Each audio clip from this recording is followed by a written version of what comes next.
Buenos días, soy Jesús Alejandro López Jiménez del 501 y hoy voy a explicar el tema de definición y clasificación de regiones y recursos naturales. Para empezar, las regiones naturales son aquellas áreas del planeta en las que están presentes las características que son similares con relación al clima, la vegetación, la fauna, el tipo de suelo, el relieve y la presencia de cuerpos de agua, entre otras cosas. Es tan obvio o tan específico que estas áreas fueron diferenciadas y donde se establecieron igual los seres humanos, ya que dependiendo de la distinción del espacio geográfico, ya sea esta en buena medida o no, era donde obtenían sus recursos y podían sobrevivir, sobrevivir más que nada, dependiendo al ambiente en el que estaban. Uno de los principales criterios para delimitar una región natural es el clima, que es un estado promedio de la atmósfera en la que varía una zona a otra en función de la temperatura. Tiene muchos aspectos aquí, ya sea varía dependiendo de la temperatura, la presión atmosférica, la humedad, la intensidad de los vientos y las precipitaciones. La forma en la que el clima se distribuye a lo largo del planeta depende igual de factores que tienen que ver como la latitud, la altitud, el relieve, la distancia al mar y las corrientes marinas. La latitud tiene una gran influencia en la temperatura atmosférica, ya que en base a esto la inclinación del eje de rotación de la esfera terrestre define la inclinación con la que caen los rayos del sol sobre la superficie de la Tierra. En consecuencia, esto es la temperatura del aire,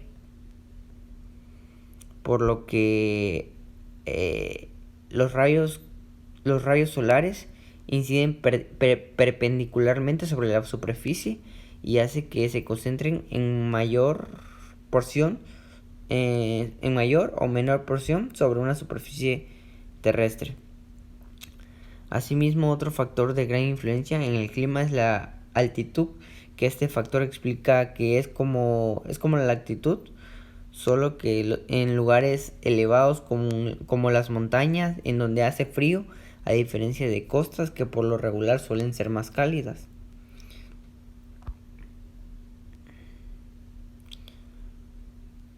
Las masas de agua igual son un importante agente moderador del clima, ya que en estas el agua tarda mucho tiempo en calentarse, al igual que tarda en enfriarse. Y un factor que influye en esto es la proximidad del mar, moderada a las temperaturas extremas. En cambio, la lejanía al mar, que también se llama como continentalidad, acentúa la amplitud térmica y da lugar a inviernos fríos y a veranos calurosos.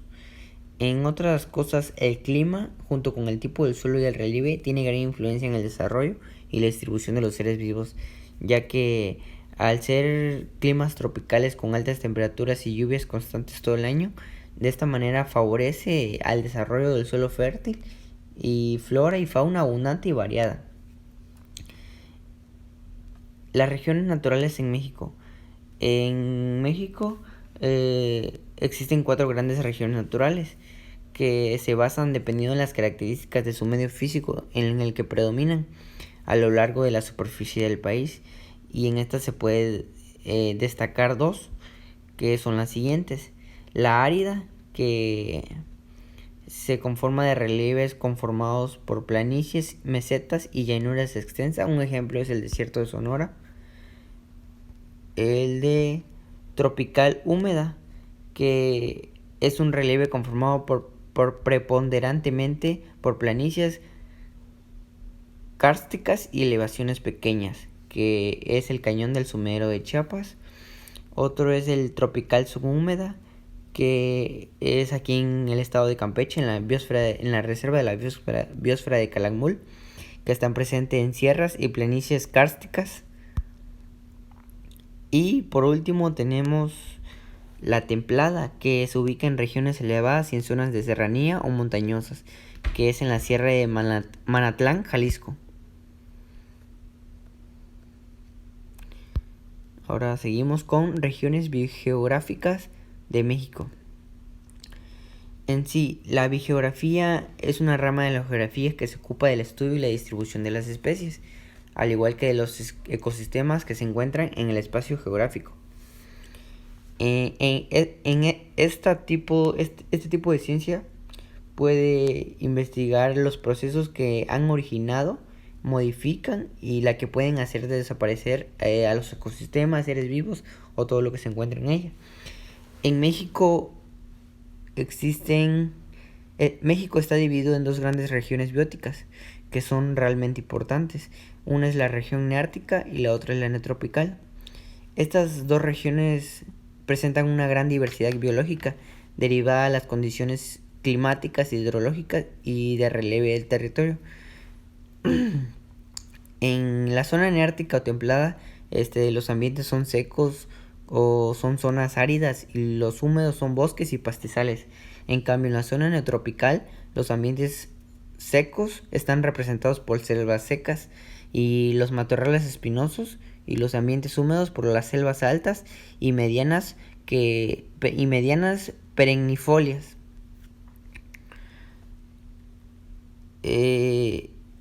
En el interior de estas dos grandes regiones bióticas, que son la neártica y la neotropical, se pueden identificar diferentes regiones biogeográficas que su definición o en función se deben como factores como el clima, la vegetación, la fauna, entre otras cosas que son las que le otorgan las características que tiene en sí cada tipo de región y son muy particulares. Por ejemplo, en los mares, que es el territorio nacional en el cual colindan con dos importantes cuencas marinas, la del Pacífico y la del Atlántico, que se ubica en el Golfo de México. La de desiertos, que su principal característica de los desiertos es la aridez, que tiene su origen en la escasa precipitación pluvial. Un ejemplo puede ser el desierto de Chihuahua, México. En los bosques, que después de las zonas áridas, estos bosques templados son los ecosistemas terrestres con mayor cobertura en México, como es el bosque mexicano, ya que este ocupa más de cerca de 410,000 kilómetros cuadrados, o sea casi el 20% del territorio. Humedales, que son ecosistemas con una característica principal, es que están inundados de forma permanente o por temporadas, ya sea esta por agua dulce, salobre o salada. Un ejemplo es el manglar mexicano.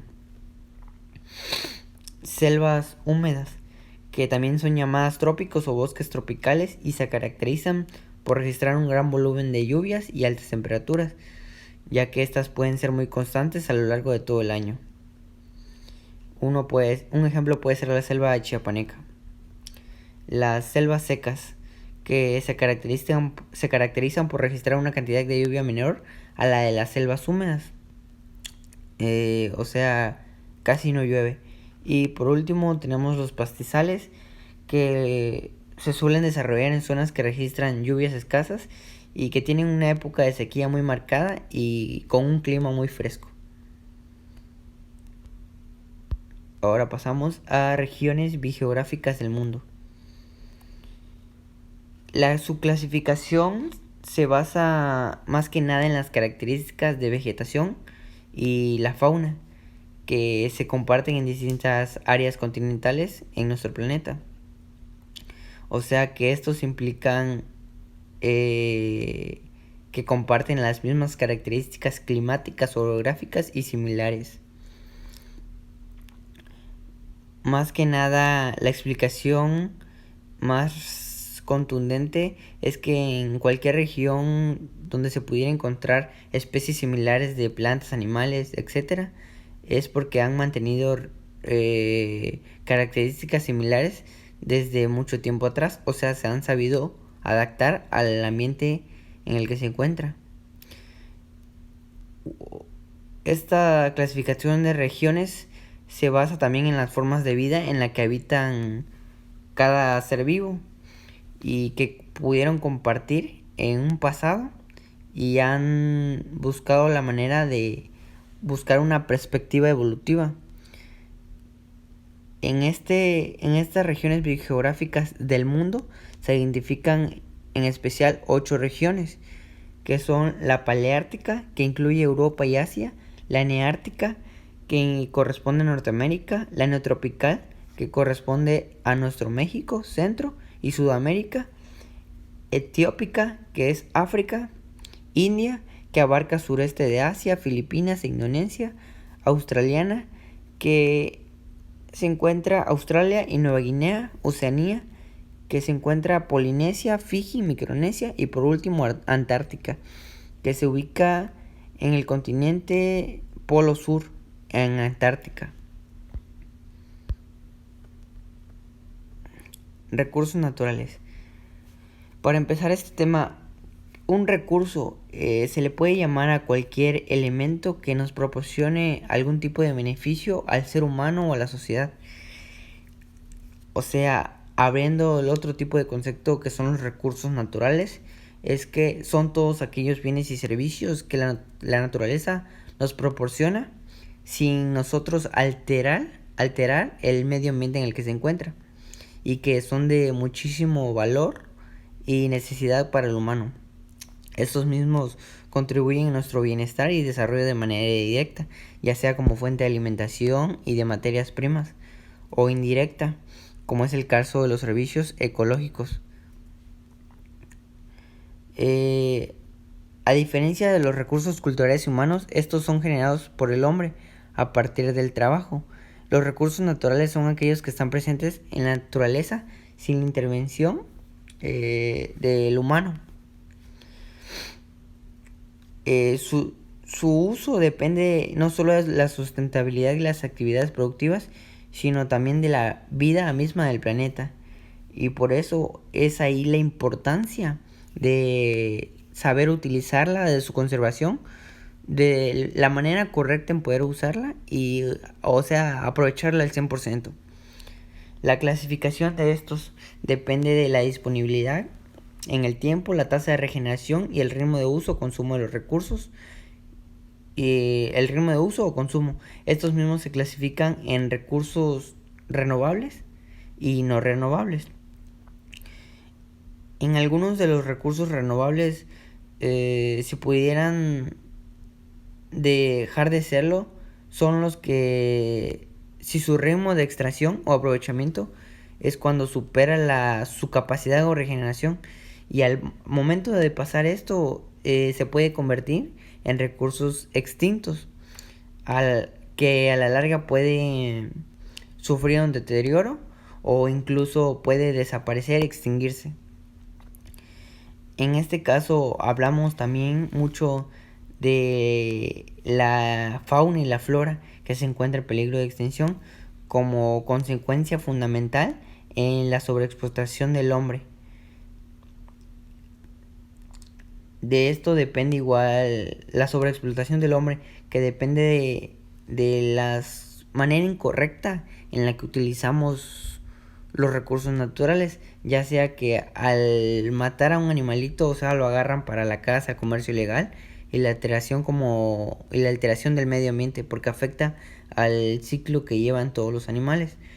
Y al ser recursos igual como el agua y el suelo, que son un soporte biofísico para el desarrollo de la flora y la fauna, pues igual experimentan graves procesos de deterioro debido a la contaminación o uso excesivo de estos, ya sea del agua o del suelo.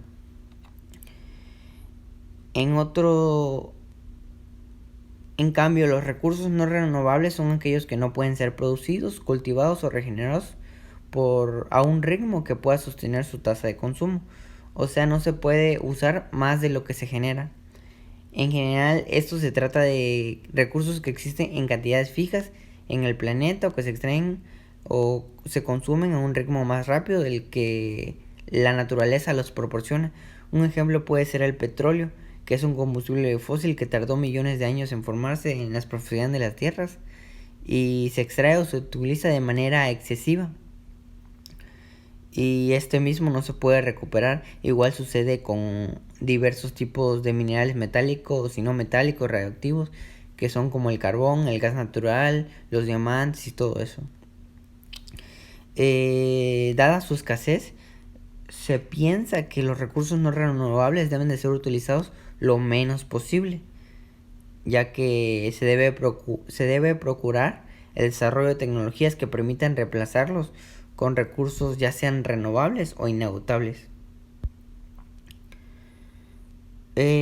Más que nada, los recursos permanentes o inagotables, esta categoría es en la que pertenece que los recursos no se agotan, como su nombre lo dice, inagotables, no se agotan.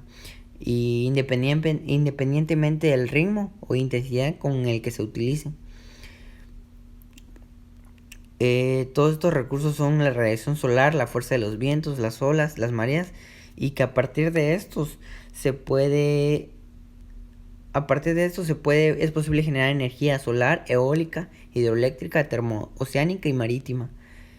Y lo mejor de todo es que el aprovechamiento de estos no tiene un impacto sobre el medio ambiente, ya que se considera como una alternativa o otra forma idónea para que los hidrocarburos, que además de afectar al planeta y estar en vías de agotarse, son un problema sustancial en el ambiente, ya que origina la contaminación, la pérdida de la capa de ozono y el calentamiento global.